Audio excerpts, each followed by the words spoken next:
Hoje, o Medieval Decay mergulha em uma das histórias mais perturbadoras da realeza europeia. A lenta destruição da mente de uma rainha diante da própria corte.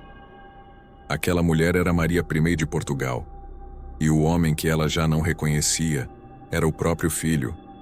Naquela noite, ninguém teve coragem de permanecer diante da porta da rainha por muito tempo.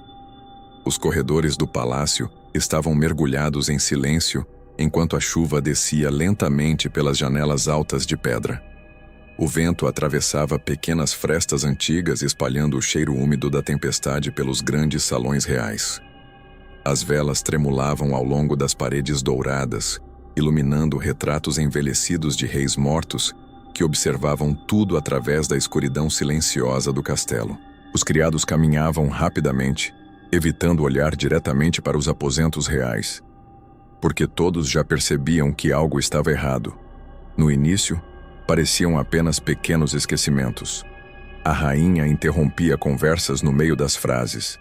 Esquecia nomes de nobres importantes durante cerimônias oficiais.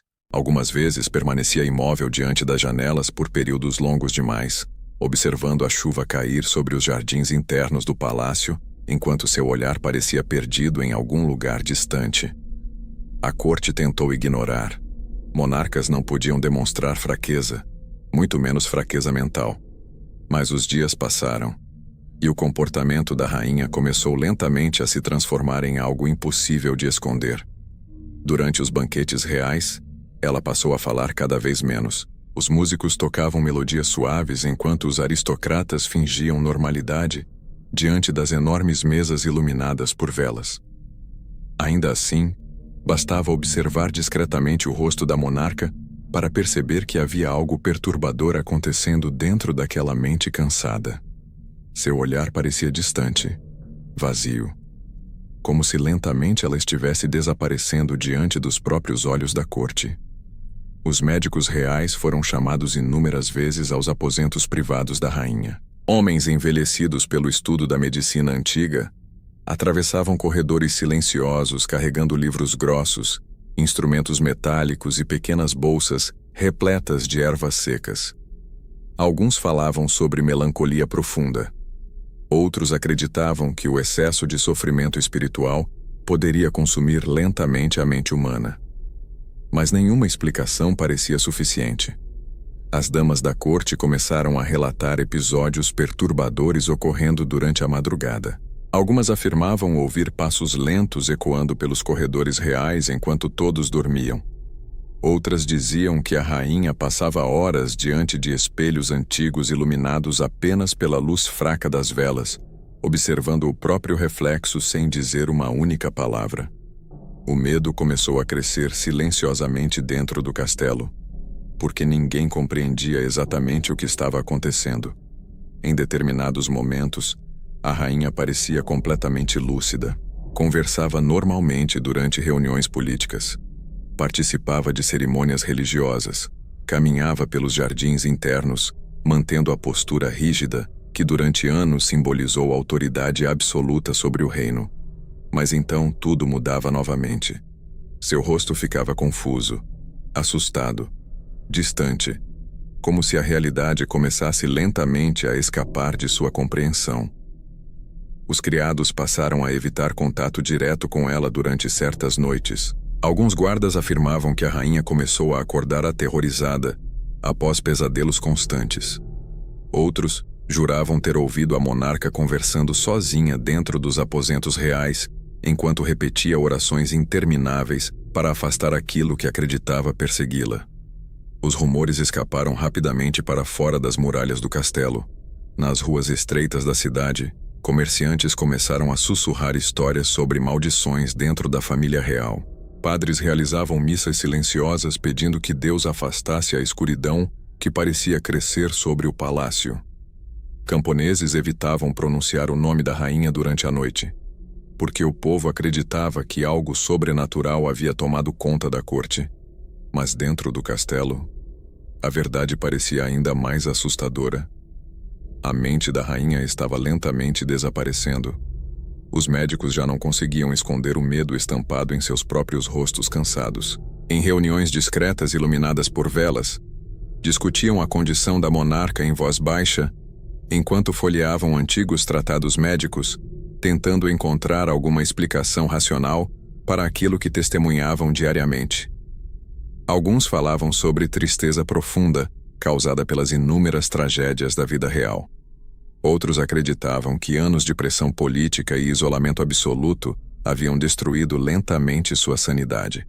Mas ninguém ousava dizer aquilo em voz alta diante da corte, porque admitir a decadência mental de uma rainha significava admitir a fragilidade do próprio reino.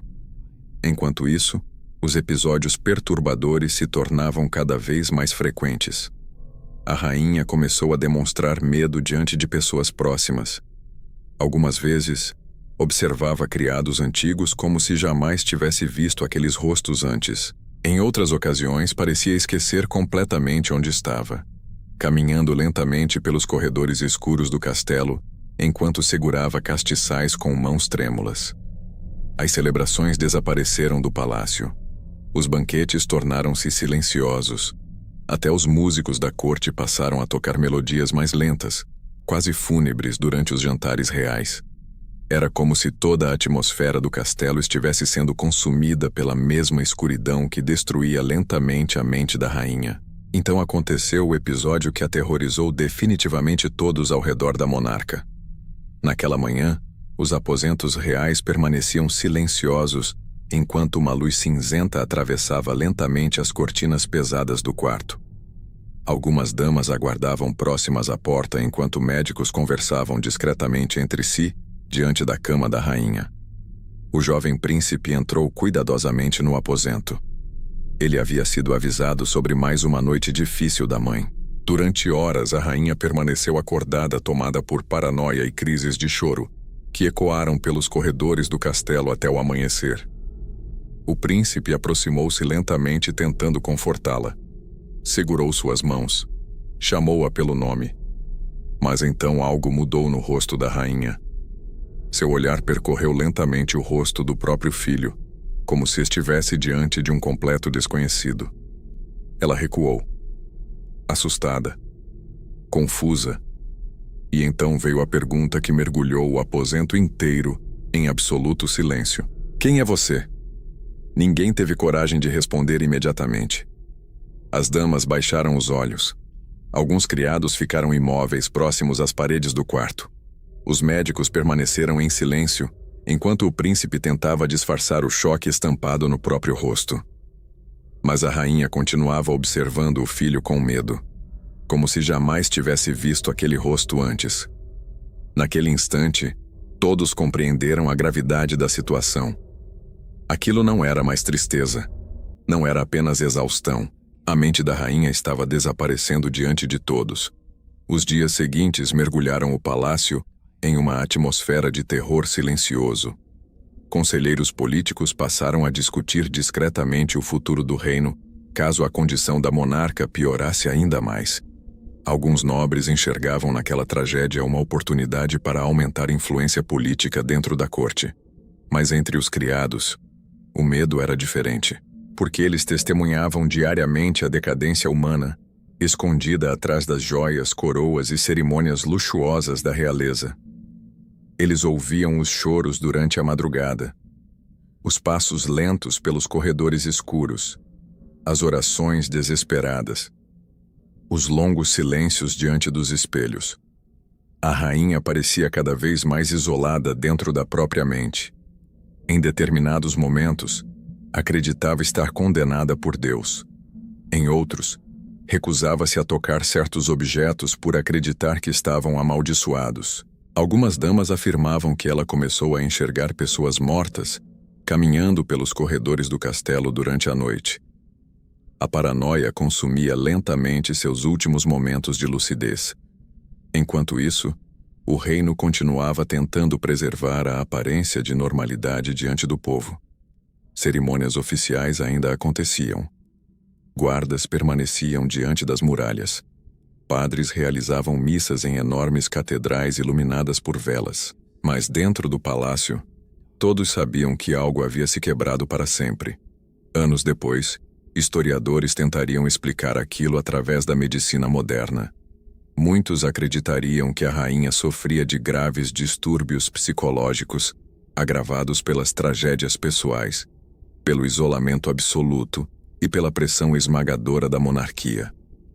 Outros mencionariam paranoia religiosa extrema, depressão profunda e colapso emocional, provocado por anos de sofrimento silencioso.